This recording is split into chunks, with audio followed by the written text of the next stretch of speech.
The wheel spun slowly, the hum of wet clay against stone filling the quiet chamber.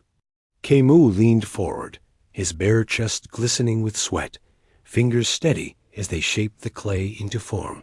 His hands were rough and stained with years of labor, but they moved with a rhythm, or not of thought, but of instinct.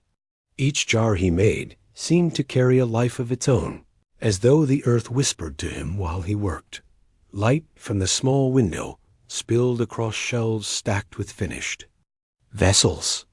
Some were tall and slender, used to store oils. Others were squat and wide, meant for grains or water. But all bore a strange perfection, symmetry so precise that even the temple priests marveled at them beyond the walls of his workshop. The city of Thebes stirred with life. The distant sounds of merchants calling out their wares floated in through the narrow opening, mixed with the bleating of goats and the clatter of sandals on stone. Yet here, in his workshop, time felt different. The air was still, heavy with dust and the faint metallic scent of baked clay. On the wall behind him, painted centuries ago by unknown hands, the god Thoth was depicted with the head of an ibis, holding his eternal scribe's reed. His painted eyes seemed to watch Khemu, as if judging every vessel that came into being on the wheel. Khemu often caught himself glancing up at the figure, half expecting it to move. He pressed down lightly, narrowing the neck of the jar. The clay yielded beneath his touch, smooth and obedient, until the form was flawless. With a final swipe of the string, he lifted it from the wheel and set it aside, joining the rows of others. His work was his pride, but it was also his prison. Still working before dawn? Khemu startled, glancing toward the doorway. A familiar voice carried inside, rough and aged. It was Nebre, the scribe, and one of the few men who often visited Khemu's workshop. The older man leaned against the threshold, his linen robe hanging loosely from his thin shoulders. "You'll work yourself into the grave, boy." Khemu smiled faintly, wiping his hands on a cloth. "Clay doesn't shape itself, Nebre. The priests demand 20 jars by the new moon." Nebre entered slowly, his gaze scanning the rows of vessels with a look of quiet admiration. "Your father was the same. He would sit at the wheel from dusk until the sun rose again. But his hands—" Nebre hesitated, eyes flicking toward the painted figure of Thoth. "His hands betrayed him in the end." Khemu frowned. His father's memory was like clay itself, hardened in some places, soft and unfinished in others. He had vanished when Khemu was still a boy, leaving behind only a half-finished jar and questions that no one dared answer. "Do you know what happened to him?" Khemu asked quietly, though he had asked this same question many times before. Nebre's lips pressed into a thin line. "Some doors are better left closed." He turned toward the jars. "But you've inherited his gift. That much is clear." Perhaps too clearly. Before Khemu could reply, another figure entered the workshop, tall, robed in white linen, the gold of the temple glinting at his wrists. The high priest of Amun himself stood in the doorway, his expression stern and unreadable. The faint smell of incense clung to him, out of place among the clay and dust. "Khemu, son of the vanished potter," the priest said, his voice deep and commanding. "Your hands are needed for work of great importance." Khemu bowed, heart racing. The priests rarely addressed craftsmen directly, unless their work was extraordinary or dangerous. The priest's gaze swept the workshop, then settled on him. "A burial is prepared for a prince of the royal bloodline. His body must be sealed with vessels worthy of eternity. You will craft them." "Of course, honored one," Khemu said, though unease stirred in his chest. "How many jars will be needed?" "4," the priest replied.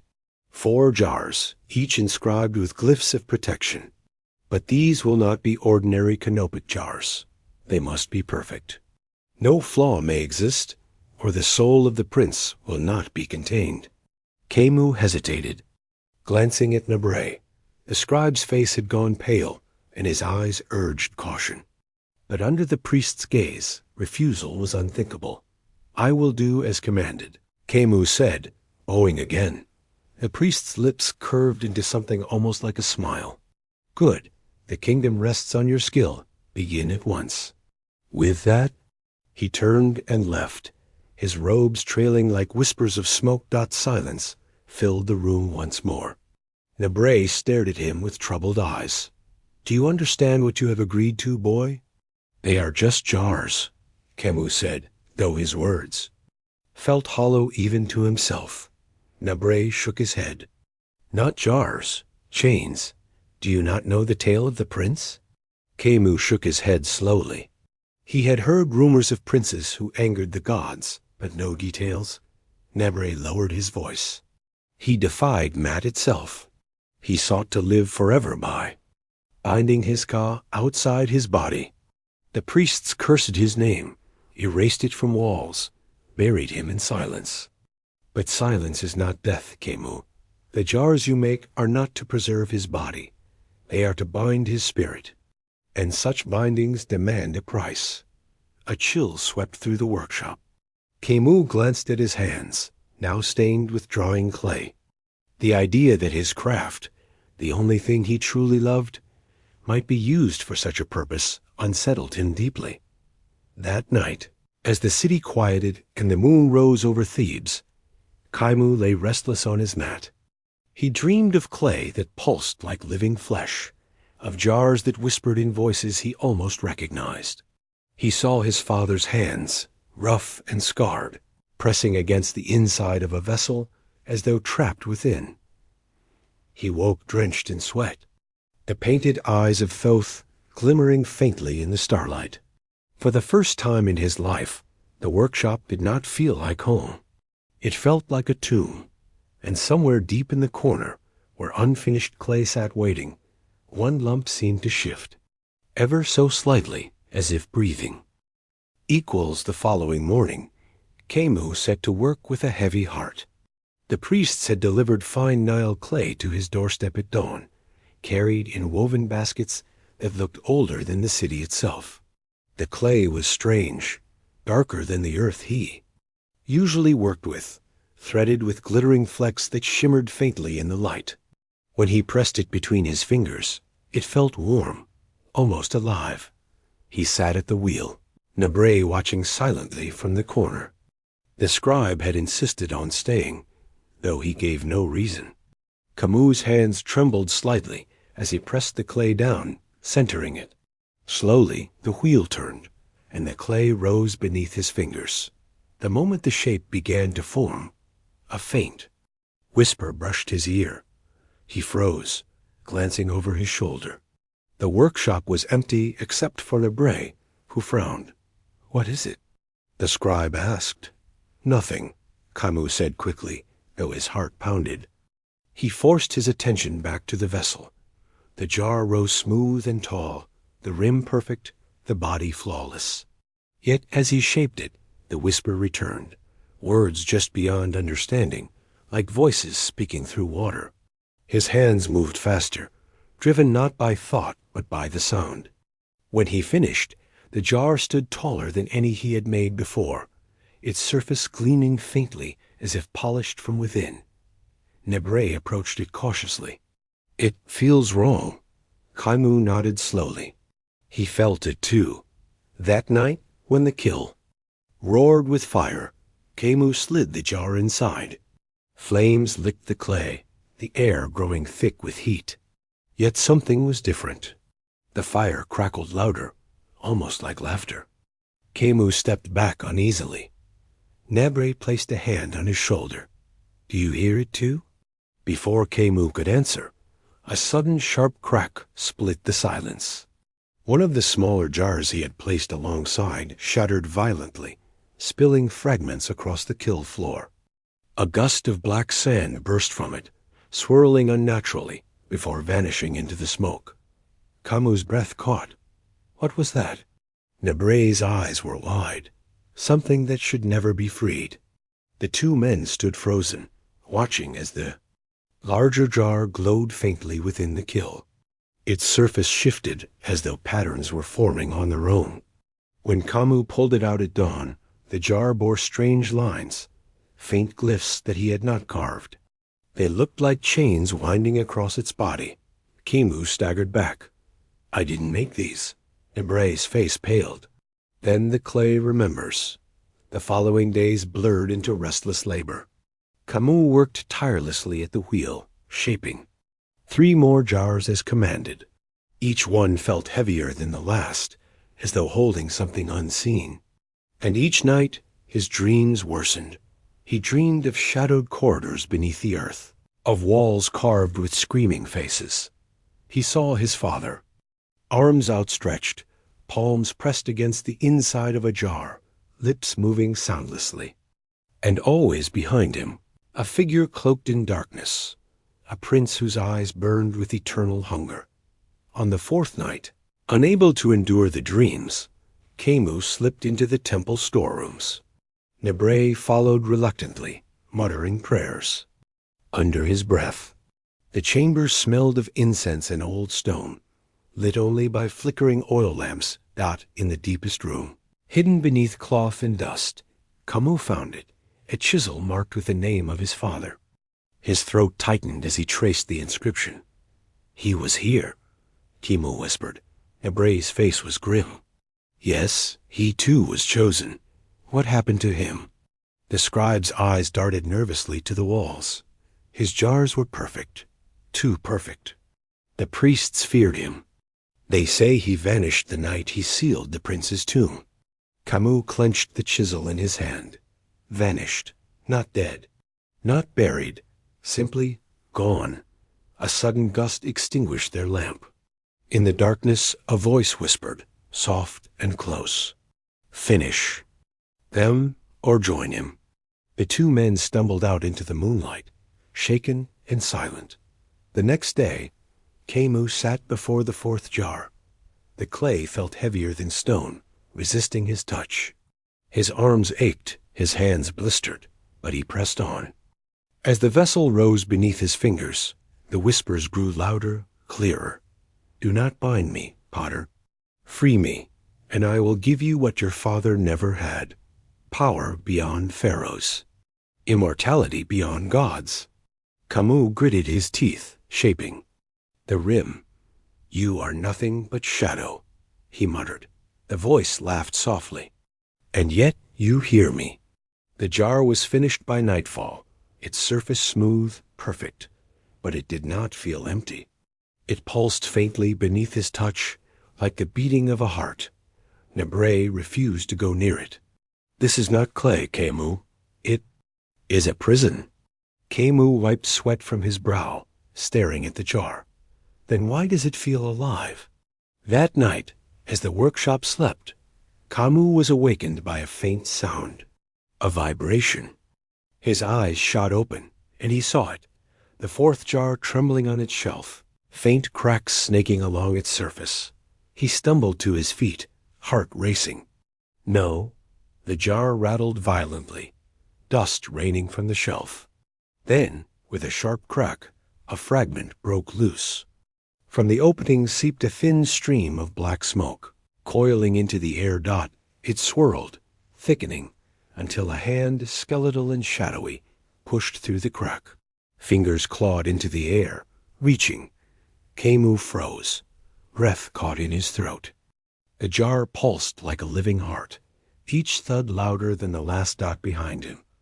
The painted eyes of Thoth on the wall seemed to glow faintly, as though watching, judging Dot, and in the silence of the workshop, a voice whispered from the darkness, "At last I am waking." The sun burned high over Thebes when the high priest summoned Khemu. His workshop, once a place of quiet creation, now felt like a prison. The jars sat on the shelves, silent but not still. He could feel them watching him. "Bring the vessels," the priest commanded when Khemu entered the temple hall. His voice echoed beneath towering columns, each carved with the faces of forgotten gods. The prince must be sealed in his eternal rest. Khemu hesitated, eyes flicking to Nebre, who stood at the edge of the chamber. The scribe's lips moved, soundlessly in prayer. Reluctantly, Khemu nodded. The jars were loaded onto wooden sledges and dragged by oxen through the desert. Dust filled the air, stinging Khemu's eyes. He followed silently, the weight of the fourth jar heavy in his mind. Each step seemed to bring the whispers closer, pressing against his thoughts. You are my vessel, Potter. Your hands free me as much as they bind me. He clenched his fists, trying to block the voice out. They reached the tomb by nightfall. It lay half buried in the sand, its entrance carved with symbols of warning. Serpents twisted across the stone, their fangs bared, while hieroglyphs declared curses upon any who disturbed the resting place. Torches flickered as the priests led them inside. The air grew cold, heavy with the scent of dust and something older, metallic, like dried blood. The walls were carved with scenes of war, showing a young prince leading shadowed soldiers across burning fields. His face had been chiseled out, erased from memory, yet his presence lingered in every stroke of the carving. This is his prison, the high priest intoned. The jars will bind his soul to the earth, so he may never rise. Khemu's steps faltered as he entered the burial chamber. At its center lay a sarcophagus of black stone, its surface cracked with age. Around it were carved 4 depressions in the floor, one for each jar. He knelt to place the first vessel. As it touched the hollow, a faint vibration rippled through the ground. He swallowed hard and placed the second. The vibration deepened, like a heartbeat echoing in stone. When the third jar settled into its place, the torches flickered violently. The air grew colder, and a low hum filled the chamber. Shadows twisted against the walls, stretching like grasping hands. Finally, he lifted the fourth jar, the one that had cracked, the one that pulsed like a heart. His arms shook as he lowered it toward the final depression. Do not bind me. Khemu, the voice whispered, stronger now, almost gentle. You seek your father. I can give him to you. Place me elsewhere, and he will return. Khemu froze, the jar hovering above the stone hollow. His breath came fast. Could it be true? Could his father still live, trapped somewhere in the clay? Nebre's voice broke through his thoughts. Do not listen, boy.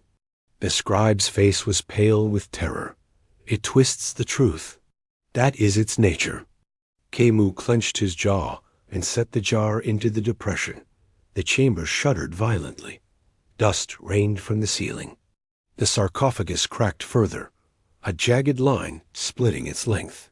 The priests shouted prayers, raising their hands to the gods, but the hum grew louder, drowning their voices. From the walls, faint outlines emerged, faces pressing outward from the stone, mouths open in silent screams. Khemu staggered back, his heart pounding. Nebre grabbed his arm. Do you see? The jars do not preserve. They bind souls. Your father, he is among them. Khemu's eyes widened. What do you mean? The potters chosen before you. They did not vanish. They were bound within the vessels they made. Their souls became the chains. The realization struck him like a blow. His father's hands reaching from the clay in his dreams. Not visions, but truth. The jars were prisons, and the potters the jailers, who became their own chains. The sarcophagus split open with a thunderous crack. Darkness spilled out, thick as smoke, coiling around the chamber. From it rose a shape, tall, cloaked in shadow, its face a blur of fire and emptiness. The forgotten prince had awakened. The priests fell to their knees, chanting desperately. One collapsed, his body shriveling as the shadow swept over him. Another screamed as his torch extinguished, plunging half the chamber into darkness. Prince's voice filled the tomb, deep and resonant, echoing in every corner. You cannot bind me. I am older than chains, older than death. I am the heir eternal, the shadow of kings. Khemu clutched his father's chisel, the only thing solid in the storm of terror. His mind raced. If the jars bound souls, then perhaps they could be remade. Perhaps the clay could be shaped into something stronger. The prince turned, his burning gaze toward him. Potter, the voice boomed, you have the gift. Free me, and I will give you dominion over life and death. Refuse, and you will share your father's fate. The shadows pressed closer, their cold touch clawing at his skin. Nebre pulled at his arm desperately. Do not believe him. You are the only one who can finish this. Your father would not want you damned. Khemu's chest heaved. The jars pulsed violently where they sat, cracks spreading along their surfaces. If they shattered, the prince would be free forever. For a heartbeat, the workshop flashed in his mind. The wheel, the clay, the rhythm of his hands. Pottery was not just craft. It was creation. It was life. And perhaps it could be salvation. Sudden resolve, he turned to Nebre. We cannot use these jars. They are already failing. I must shape a new vessel, one that can hold him entirely. Nebre's eyes widened in shock. Here? Now? Khemu nodded, gripping the chisel tighter. If I do nothing, we are already dead. Behind them, the prince laughed, a sound that shook the chamber. Yes, Potter, shape me, shape eternity. But Khemu did not hear the promise of glory. He heard the echo of his father's voice, the whisper of clay between his fingers. He would shape a prison not of chains, but of sacrifice, and he knew the cost would be everything. The tomb shook like a storm trapped beneath the earth. Sand rained from the ceiling, torches sputtered and died, and the priest's chants collapsed into screams as the forgotten prince rose higher, his form swelling with shadow. His eyes burned. With fire that was not flame, but hunger itself, Khemu staggered back, clutching the chisel in one hand, the memory of his father in the other. The 4 jars trembled in their depressions, cracks splitting them like veins of lightning. Each beat of the prince's presence was a hammer blow against their fragile walls. You cannot hold me, the shadow roared. Your fathers tried. They failed. Their souls are mine. And soon so shall yours be. Nebre pulled at Khemu's arm. We must flee. No, Khemu said, his voice shaking but firm. His eyes locked on the broken vessels. Running will. Only release him fully. There is only one way. I must make a new prison. Nebre's face twisted in horror. Here? In this cursed place? Here. Now, before it is too late. Khemu dropped to his knees, hands clawing at the sandy floor. The earth was dry, but beneath the top layer, he found it, damp clay, packed deep within the ground of the tomb itself. He scooped it with trembling hands, ignoring the icy touch of shadows that clawed at his arms. The prince laughed, a deep sound that shook the air. Yes, Potter, shape me, bind me. Every touch brings you closer to me. Khemu slammed the clay onto a flat stone, his hands moving with desperate rhythm. His wheel was not here, but he did not need it. His palms pressed, pulled, shaped, guided, by instinct and the whisper of memory. The sound of clay slapping stone filled the chamber, defiant against the roar of the prince. The priests, half dead with terror, watched in awe as the potter worked. Nebre knelt beside him, chanting prayers under his breath, the words weaving with the rhythm of Khemu's hands. The shadows pressed closer. Fingers of black smoke reached for his arms, his face, his heart. But Khemu did not stop. His father's chisel flashed, carving grooves, inscribing glyphs not taught by priests, but flowing from his very blood. Chains of meaning wrapped the clay as it rose higher, taller, wider. No jar this time, but a great urn, vast enough to hold not just a soul, but an eternity. The prince's laughter faltered. The fire in his eyes narrowed. You dare defy? Me, boy? Khemu's voice cracked, but rang out strong. I am not your jailer. I am your end. The urn towered before him, still damp, still fragile. Its surface pulsed with glowing lines, glyphs etched by hands not fully his own. For a moment, he felt another set of hands over his, rough, scarred, guiding. His father's, Khemu. The whisper came, faint but clear. Finish it. Seal him. The prince's shadow lunged, striking like a serpent. Priests screamed as darkness crushed them, bones snapping like reeds. Nebray cried out, falling back. Khemu lifted the chisel high, slamming it into the urn's rim. The glyphs blazed like fire.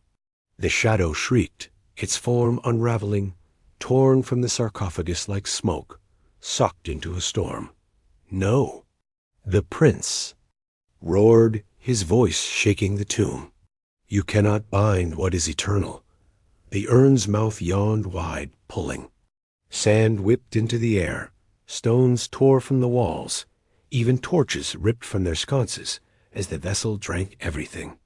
The prince's form stretched, claws raking at the stone, his eyes burning holes through the air.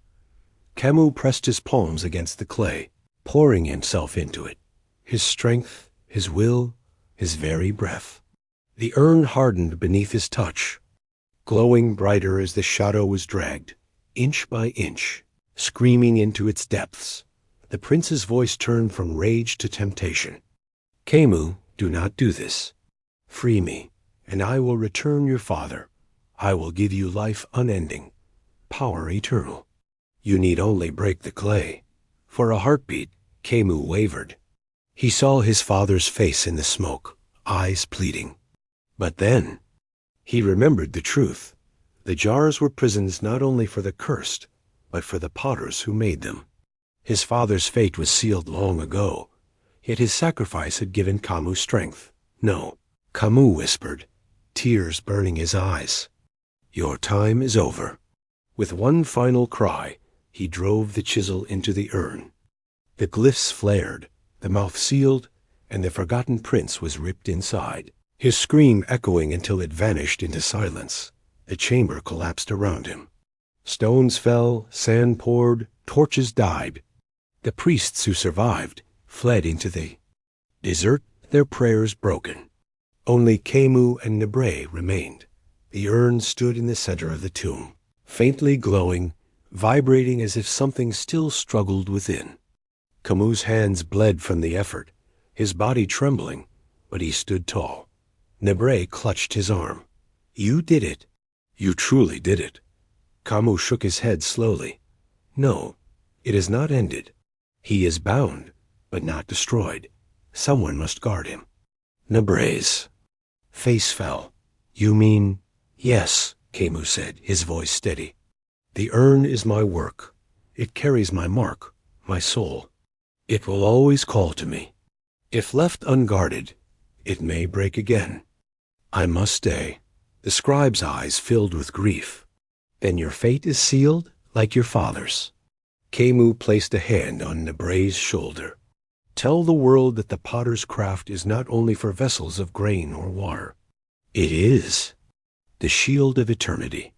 And tell them my father's sacrifice was not in vain. Before Nebray could protest, Khemu turned back to the urn. He pressed his palms against it, whispering words he did not know he knew. The glyphs flared once more, and light swallowed him whole. When it faded, he was gone. Only the urn remained, sealed and silent, its glow fading into stillness. Centuries passed. Sand swallowed the tomb. Time erased the names, and Thebes itself became ruins. The priest's records faded, and the tale of the forgotten prince slipped into legend. Until one day, thousands of years later, a team of archaeologists uncovered a buried chamber beneath the desert sands. Dust choked the air as flashlights cut across carvings of serpents and erased faces. At the chamber's heart, They found it, an urn unlike any they had seen, vast and flawless, etched with strange, unfamiliar glyphs. One of the men leaned close, brushing away sand. "Incredible," he whispered. "It looks alive." The urn vibrated faintly beneath his touch. A sound, almost too soft to hear, escaped its sealed mouth. A whisper. "At last?"